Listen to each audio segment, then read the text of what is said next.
For instance, we are partnering with the country's flagship poverty alleviation program, the National Rural Livelihoods Mission, to integrate gender transformative approaches within it, with frameworks built on the recognition that women's economic empowerment cannot meaningfully occur, unless there is this framework or a foundation of enabling conditions such as ending violence against them.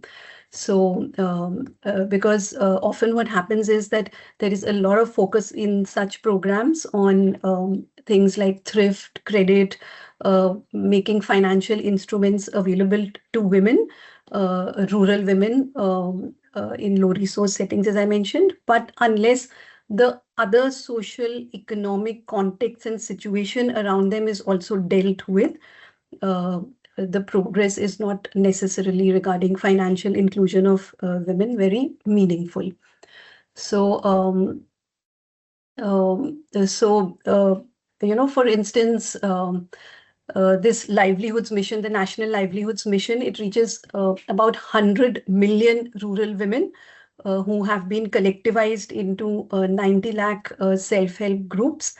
And we've been partnering with this program in 4 states to institutionalize, for instance, gender resource centers at block levels close to where the community women live.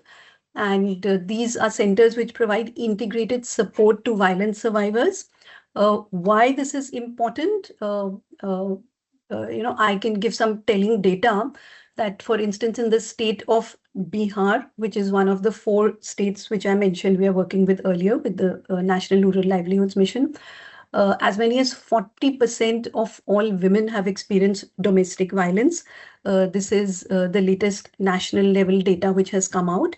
And only 3% survivors have sought help from formal services.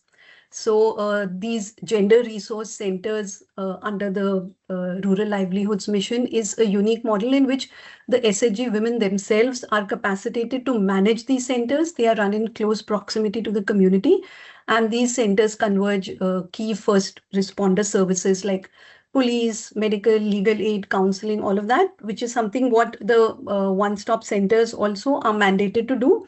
But the one-stop centers are further away at the district level. And these gender resource centers, which are run by the SHG women themselves, they are very close to their homes, exactly where the villages and communities are.